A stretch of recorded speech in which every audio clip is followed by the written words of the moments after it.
Hello everyone. Today we have Sanjay Fuloria, a professor and director for distance and online education, take by completion and by education. He has over 24 years of experience in both academic and corporate work. So we are here for some question and answers. And I hope that you would be happily have them. So my first question would be, I would like to start with a very basic question first, that what is analytics and why it is a for? So analytics is basically understanding data, collecting a lot of data and making insights out of it. In the modern world, we know that there are lots of sources of data. We are using a lot of smartphones, we are using computers, we are using a lot of products which generate a lot of data. Companies have access to a lot of data. Unless they use analytics, that data is wasted. So companies can make decisions based on that data analysis. That is what analytics is, using and analyzing data to generate insights.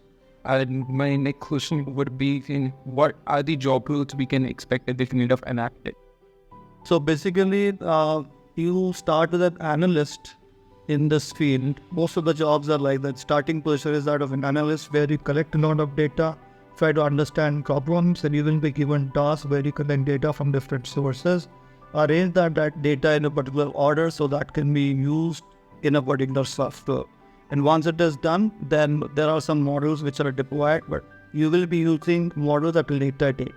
Right now, your job would be to collect data from different sources, arrange that data for further use by people who are more experienced in modeling and making insights out of that. And what would be the growth opportunities in these? Growth opportunities depend on the kind of drive you have, because I think it is limitless, because there's no point in time when the data is going to end, right? Data generation is going to increase. And with generative AI coming into the picture, there will be more analysis required and more people required to emit an answer. Also, machines will also do a large part of that, but still human interference will be required. And I think sky is the limit, and a lot of opportunities will be available in the future. Right. So what's on? And I would also like to ask, what are the common challenges students face during the SIPs and how they can work on it? So according to me, the basic challenge that students have, anyone at your age, is discipline, right? People don't take that seriously, don't take the internship seriously. Because if you take that seriously and ask the right questions to your mentor, both the company mentor and the faculty mentor, you can get a lot of understanding about the particular industry, about that particular company. And you will also understand that this is the kind of work that people do once they get into a job. So major challenge is the discipline, lack of discipline. And second, sometimes the basics of the students are not clear when they're going to the internship profile, when they're going for that internship. So it is very difficult for the company mentor to make them understand the basics, and that's where disconnection happens. So these two are the challenges, basically, lack of preparation and lack of discipline. And what advice would you give to students to stand out as you sense up? So first thing is read a lot. You have to read a lot. I mean, the current students which I interact with, they don't read at all. So reading is not your YouTube reels, YouTube shorts, and you should read books, and you should read a lot of articles related to the industry that you are focused in. So if you can have discipline and focus on that, and maybe asking the right question and try to learn as much as possible the people you interact with, that would be good for your career. I would also like to ask a few questions about the placements which are coming up recently. So what would you recommend students, how they can secure a job in their respective fields, whatever they want, let it be analytics, let it be marketing?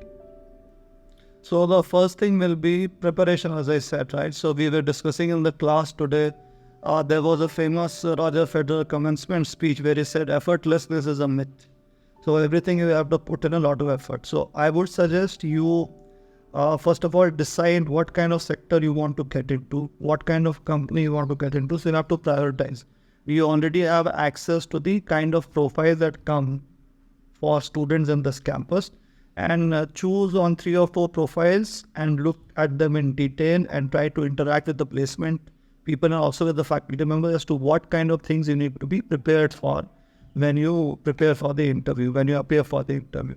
We'll also have more GT and PI sessions coming up, and you will get a lot of analysis. You'll get a lot of inputs and insights from that also, because you'll have industry people coming in and asking you questions. So it will be a combination of faculty and industry executive.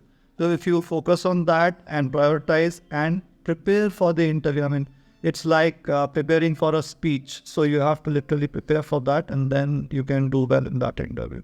That would be my advice. So we have seen that the seniors are getting ready for their SLT programs, and they have been going to their SLPs to get their mock interviews and GDPIs done. That's a very great thing IBS is doing and making them ready for these placements.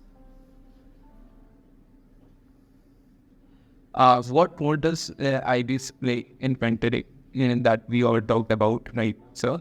And in guiding these students through the placement process, like placement process is very vast. Companies come in and that they take a selected few candidates, and then they give to them their letter on the joining date. So what is that process? Can you explain a little bit on that?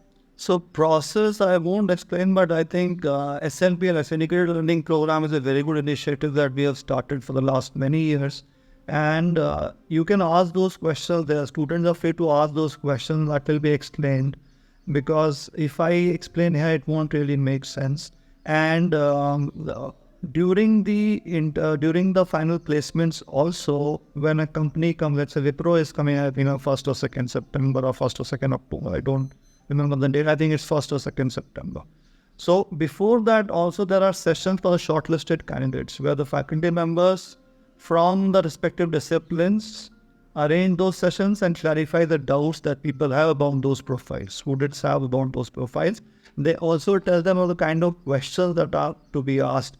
And we also have a list of FAQs, frequently asked questions from the different interviews that have happened over the last 25 years. So if you have that access, you can definitely interact with your seniors, and you can also interact with faculty members as to how to answer those questions. For example, the first question that is mostly asked is, tell us something about yourself. It seems like a very innocuous question, but when you prepare for it, you would know exactly where to lead the interviewers to. So if you prepare for that well and maybe practice in front of a mirror, say, okay, I will answer this question like this. 99% of the time, that will be the first question on, and you can force literally the interviewers to ask questions on the fields that you are strong in. So you have to put in those words in that opening remarks where you can say, okay, I'm interested in this, I know more of this, I know less of this, and things like that.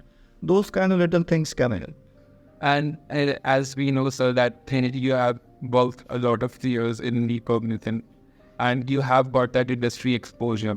So any courses which you would like to recommend to students in your field, analytics, let's say, that will help the students a lot to grow in their respective field?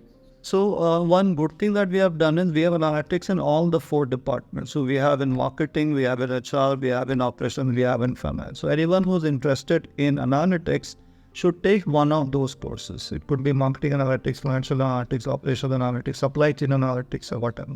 So I will leave it to the students. So if you're an operations guy, I would say you take supply chain analytics. If you're a finance guy, take financial analytics. And there are some AI courses as well. And we are trying to integrate Gen AI into as modules into those courses. So Gen AI as a module in an artificial intelligence course. So these 2 courses you can take if you want to make a career in analytics. And the most important thing there is your critical thinking skills. So whichever course you take, it may not be even this analytics course. Whenever you work on a project or whenever you are given an assignment, try to put in those analytics or critical thinking, put your critical thinking hat on and try to do that project using those tools and techniques that will add value to your CV and that will add value to your profile and will be helpful when you appear for the interview. Understood. Thank you so much, sir, for your time. Thank you, Miss. Great for me talking to you that I got this opportunity. Thank you, sir. All the best. Thank you.